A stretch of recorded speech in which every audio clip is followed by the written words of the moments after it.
Salut à tous, une nouvelle semaine commence. Cette semaine, donc comme vous avez vu la semaine dernière, on a bien avancé et maintenant on va passer à l'élévation des murs en ossature bois. Donc là je suis en train de finaliser sur l'ordinateur. Cette semaine normalement on est 5 toute la semaine, donc il va y avoir pas mal de travail d'abattu. Si tout va bien, si la météo nous le permet et si on reste bien tout le temps à 5 sur le chantier, mais normalement c'est comme ça que ça va se passer. Là je suis en train de finaliser la conception et après je file sur le chantier, on se met en route et c'est parti pour toutes les élévations des murs en ossature bois. Allez, à tout de suite sur le chantier.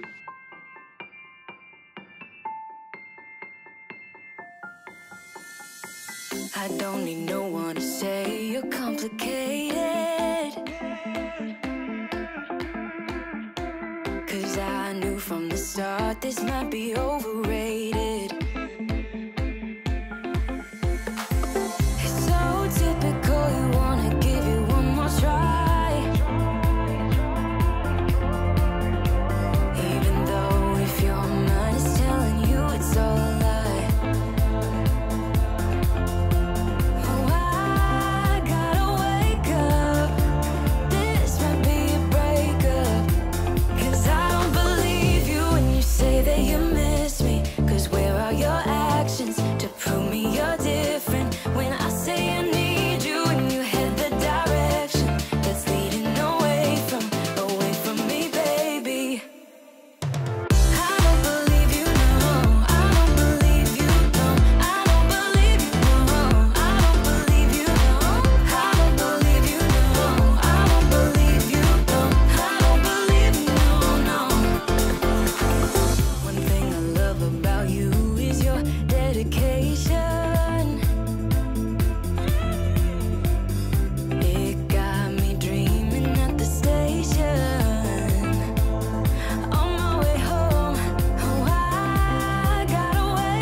Les amis, on est samedi matin, la semaine s'est plutôt bien passée, on a bien avancé. Je vais vous faire le petit topo de ce qui a été fait. Donc vous voyez, on a mis toute notre structure, donc les poteaux, la sablière qui est venue se reprendre sur le plancher. Donc on a boulonné, exactement, mon père a boulonné les poteaux sur la sablière pour être sûr que ça tienne bien. Là-bas, on n'a pas eu besoin parce qu'il y avait des entailles de fait. Donc, sur ça, on a fait l'emplacement pour les futures menuiseries. On a même pu mettre les pannes en vide vin intermédiaire pour tenir l'équerrage et pour tenir l'ensemble du bâtiment. Donc, sur ce bâtiment-là, ce qu'il nous reste à faire, ça va être de remettre encore des petits renforts au-dessus des linteaux de l'ossature bois parce que vous voyez, ça n'a pas été fait. Il nous reste l'OSB à mettre et puis le pare-pluie. Comme ça, là, ce sera prêt pour recevoir la couverture. On a pu commander la couverture parce qu'on a un gros mois de délai parce que c'est du sur-mesure. Comme on prend des panneaux isolés pour éviter le phénomène de condensation, donc on prend des panneaux qui font 40 mm d'épais. On est obligé de démousser ce qu'on appelle. Donc on démousse sur, allez, on va dire 7-8 cm de souvenir. Donc ça c'est fait en usine, autrement c'est un travail de dingue. Donc tout ça pour dire qu'il a fallu commander des panneaux sur mesure, donc forcément c'est plus long et c'est plus cher. Mais au moins ça permettra de gagner du temps après sur le terrain, sur le chantier. Sur la deuxième partie, l'avancement est similaire. Donc là, on n'a pas de menuiserie parce qu'on est en limite de propriété. Je vais vous expliquer après ce qu'on va faire justement pour le traitement des eaux pluviales surtout. Donc là, pareil, tout est fini. Il me restera juste à faire un passage ici pour aller dans l'autre pièce derrière. Donc là, vous voyez, toutes les pannes ont été mises. Donc là, on a un bâtiment qui tient, même s'il y a un petit coup de vent, ce ne sera pas gênant. Et ici, c'est ce que je vous disais, vous voyez. Hop, là-haut.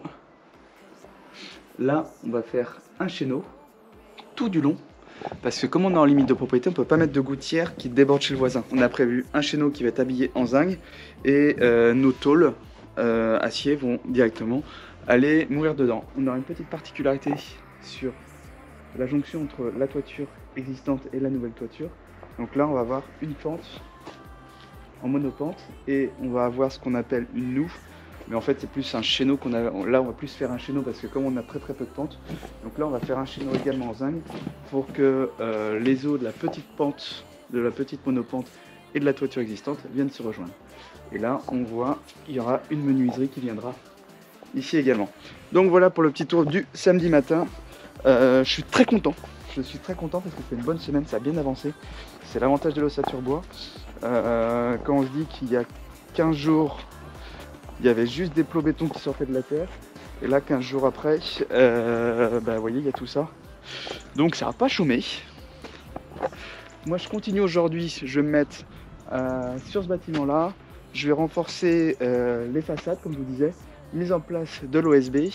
Et puis, je mettrai le pare-pluie. J'attendrai d'avoir quelqu'un avec moi pour le pare-pluie. Parce que tout seul, c'est vraiment chiant à mettre. Donc voilà. Allez, je me mets au boulot.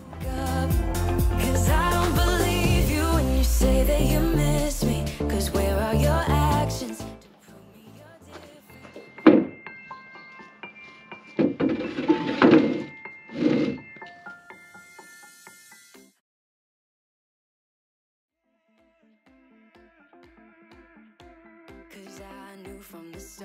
Voilà les amis, bon, fin de cet épisode de l'ossature bois. Donc là tous les murs sont élevés, l'OSB est posé partout. Donc là cette mission là est terminée. Prochaine étape maintenant, il va falloir qu'on pose très rapidement tout le pare-pluie pour protéger l'OSB. Rendez-vous au prochain épisode, salut tout le monde.